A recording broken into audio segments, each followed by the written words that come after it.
Assalamualaikum warahmatullahi wabarakatuh. Bertemu lagi dengan saya Fathul Hadi SPD, CGP Angkatan 7, SMPN 1 Batulayar, Kabupaten Lombok Barat, akan menyampaikan tugas demonstrasi kontekstual Modul 2.3, Coaching untuk Supervisi Akademik.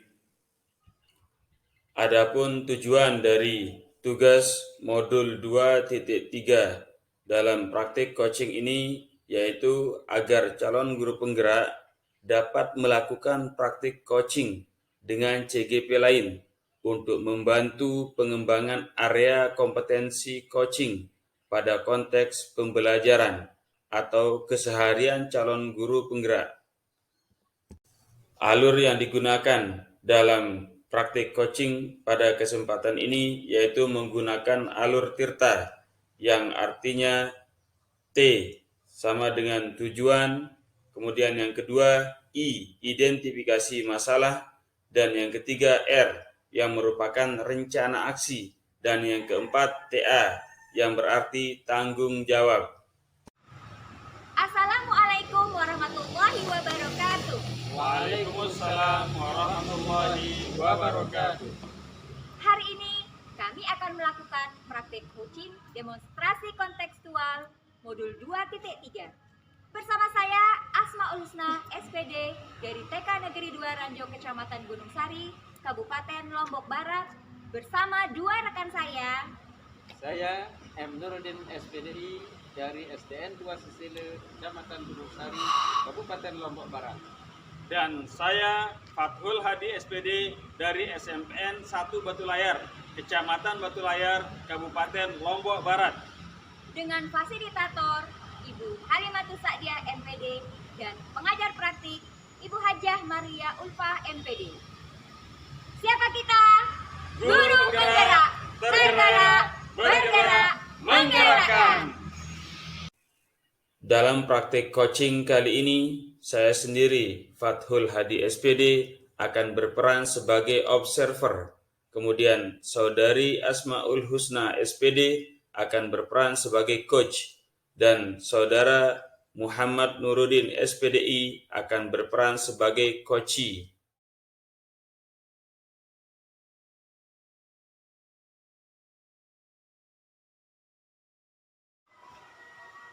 Bismillahirrahmanirrahim. Assalamualaikum warahmatullahi wabarakatuh. Waalaikumsalam warahmatullahi wabarakatuh.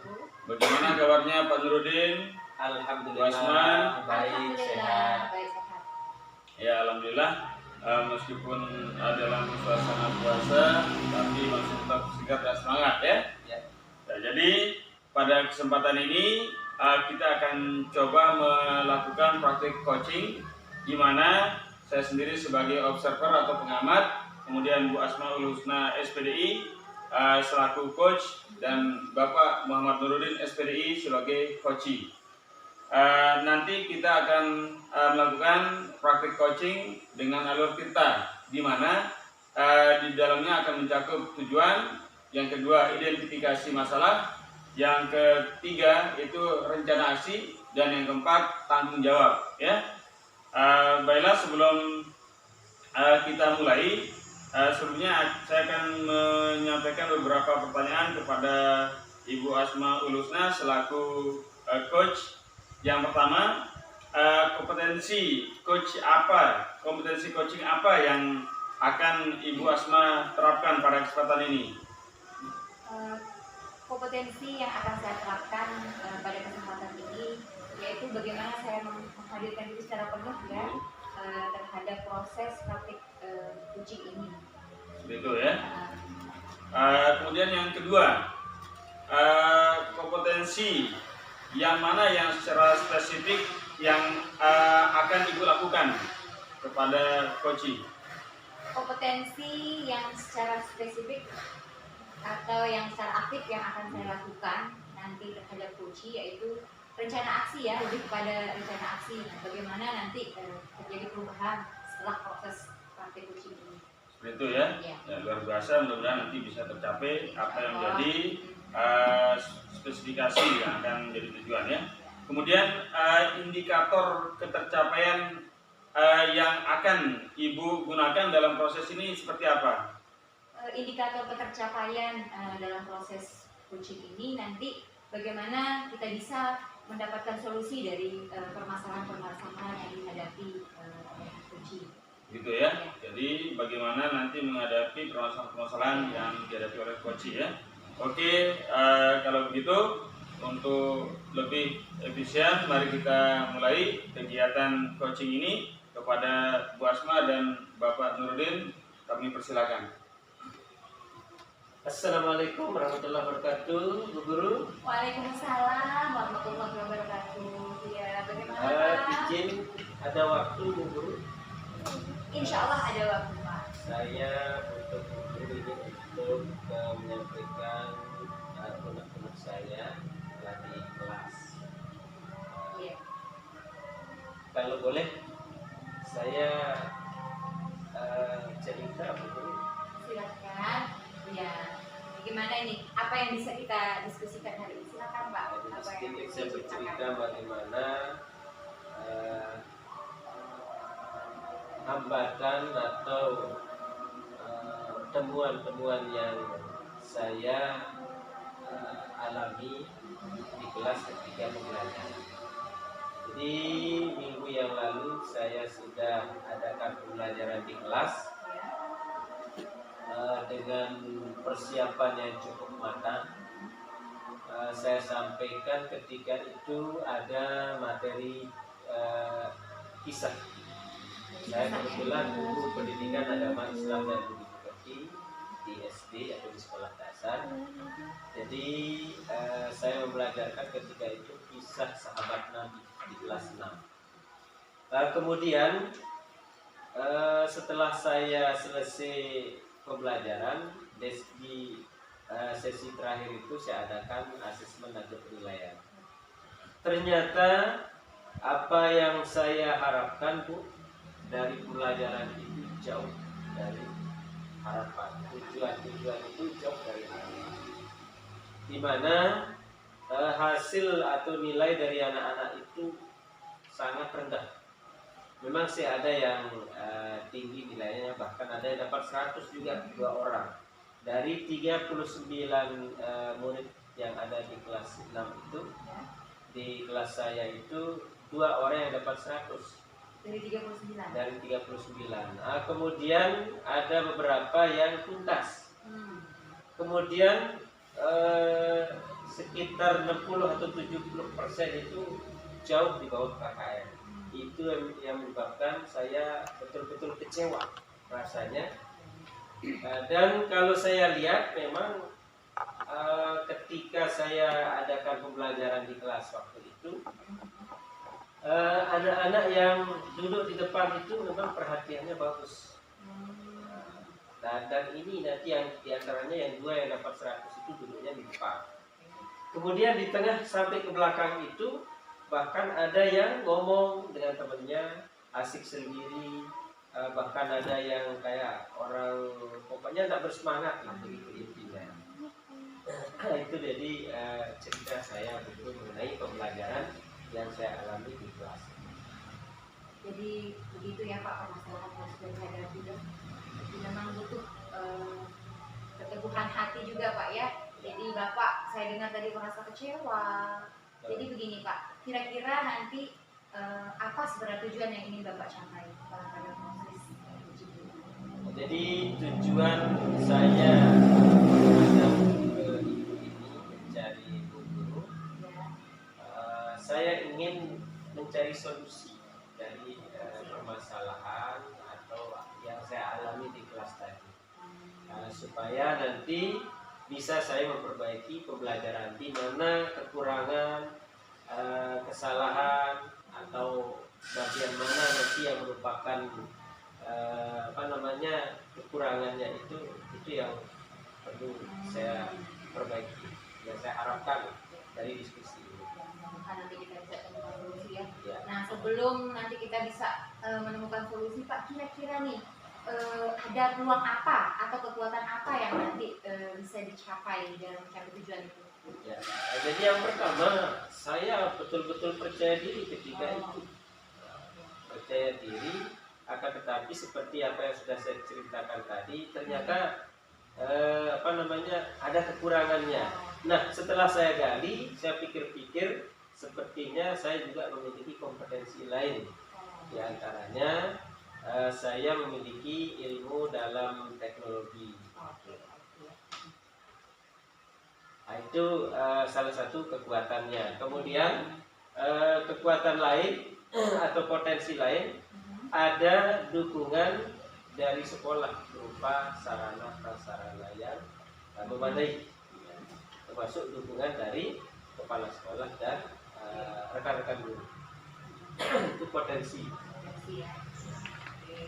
Jadi dari potensi atau kekuatan yang Bapak miliki itu ya sangat luar biasa sekali ya. Tentu saja nanti pasti ada terjadi hambatan atau gangguan. Nah, kira-kira apa nih kiat-kiat untuk mengatasi hambatan atau gangguan tersebut, Pak? Kemudian kalau kita berbicara hambatan seperti yang Ibu bilang tadi, pasti ada. Iya, pasti ada. Ini saya sudah merencanakan pembelajaran nantinya, saya akan menggunakan video. Nah, Video. hambatan-hambatan itu tadi pasti ada. Contohnya, di sekolah saya ada memang LCD, tapi hanya satu.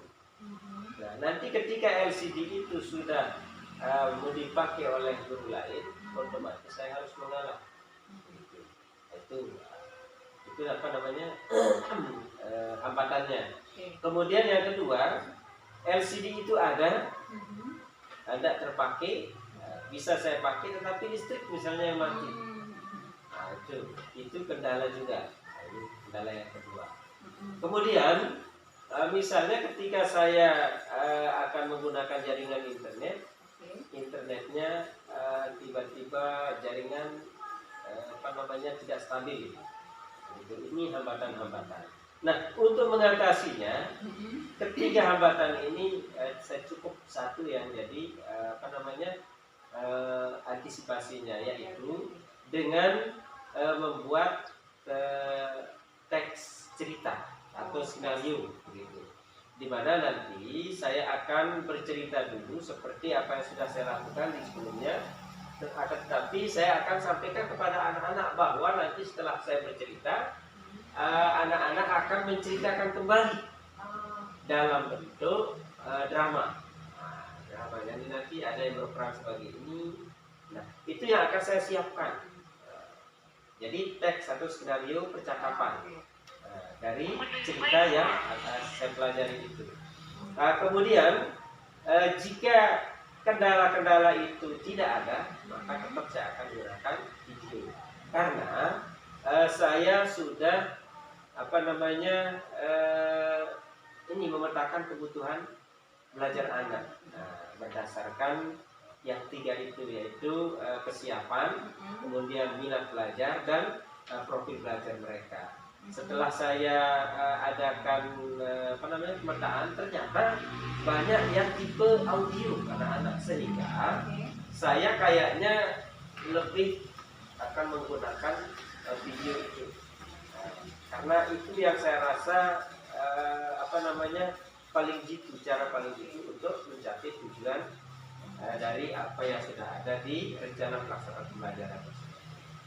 Jadi video itu yang lebih jitu ya, Bapak untuk bisa mengatasi atau ini, mencapai tujuan. Oke, baik, luar biasa Pak.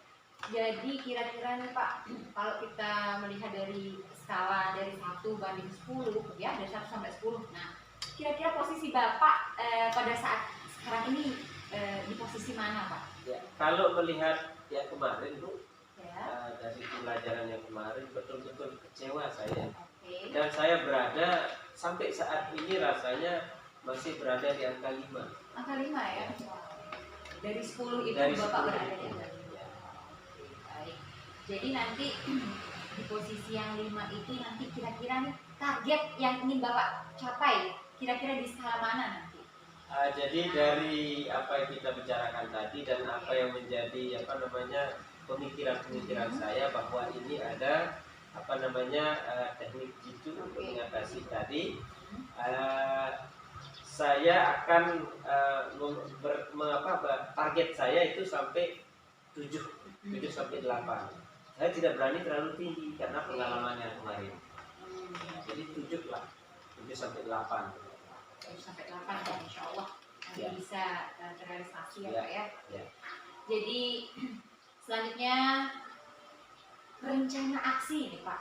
Nah, terkait dengan Bapak mau mengadakan perubahan-perubahan ya dari permasalahan yang Bapak hadapi tadi, kira-kira nih rencana aksi yang bagaimana yang Bapak rancang ya dalam rangka melakukan perubahan tersebut. Baik, jadi rencana aksi yang pertama saya akan mempersiapkan secara matang berupa bagaimana saya mendesain perencanaan tadi atau RPP.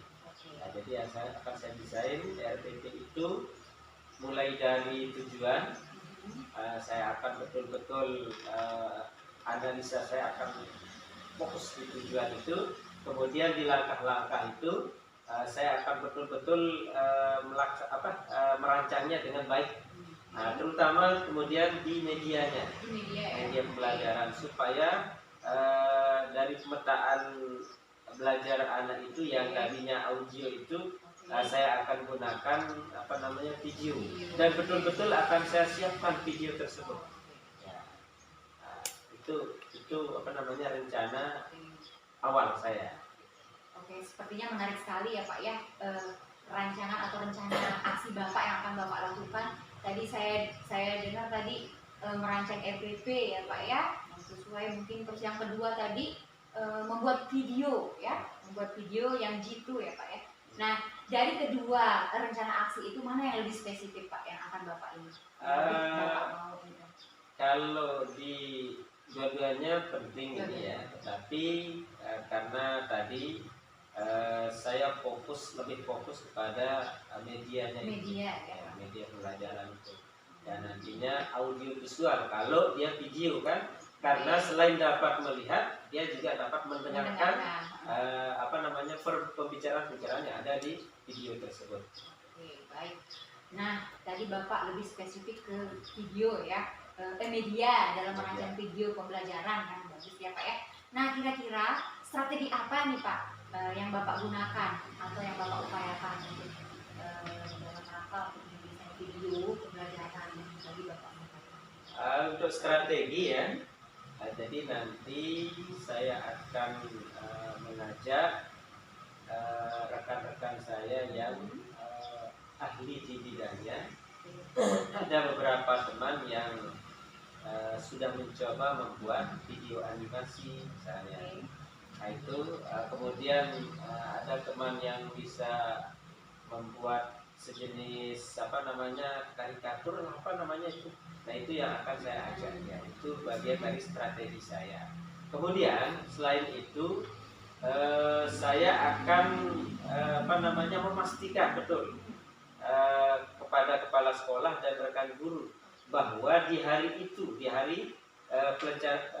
pelaksanaan rencana itu tidak ada yang menggunakan alat tersebut berupa LCD tadi, supaya betul-betul bisa saya gunakan. Oke, baik.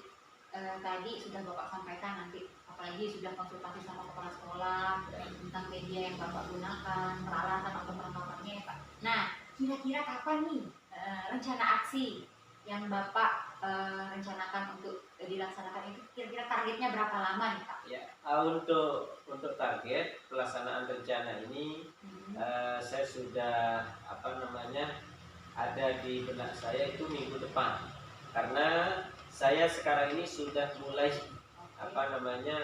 mulai start gitu untuk membuat rencana itu. Nah, nanti setelah kita diskusi ini, yang mana nanti mudah-mudahan kita menemukan solusi. Tadi dari pembicaraan kita ini ada tergambar lah di benak saya bagaimana saya cara saya atau strategi saya untuk mencapai tujuan dalam pembelajaran tersebut. Baik, luar biasa Pak ya. Semoga nanti Bapak bisa sukses dalam merencanakan rencana aksi atau Amin, menerapkan ya rencana aksi Rabbal Bapak ya. Alamin. Jadi nanti sebagai bentuk tanggung jawab Bapak, nah kira-kira nih apa komitmen yang Bapak akan lakukan? Ya. Jadi sebagai bentuk tanggung jawab, saya akan berkomitmen pertama, saya tidak boleh putus asa. Nah, jadi apa yang menjadi kecewaan kemarin akan saya jadikan sebuah cambuk untuk diri saya, untuk memacu saya, untuk lebih bersemangat lagi, untuk lebih giat lagi, mencari ilmu-ilmu tentang bagaimana mengajar yang baik, mencari media pembelajaran yang sesuai, bagaimana menggunakan metode yang sesuai. Itu artinya mengupdate ilmu lah begitu. Dan satu lagi yang paling penting kayaknya istiqomahnya itu, ketetapan. Karena tanpa itu saya rasa sekarang kita bisa berbuat begini, perasaan ini, semangat kita menggebu-gebu, nanti melemah, itu tidak akan ada artinya. Begitu. Supaya tetap kita istiqomah, itu intinya. Komitmen saya. Tanggung jawab Bapak itu harus Ya. istiqomah ya Pak ya. Istiqomah. Dan juga tetap harus bersemangat Pak. Betul. Supaya nanti siswa yang dari 39 tadi bisa meningkat ya. Jadi bukan 2 orang lagi yang dapat 100, mungkin bisa lebih dari itu ya Pak ya. Oke.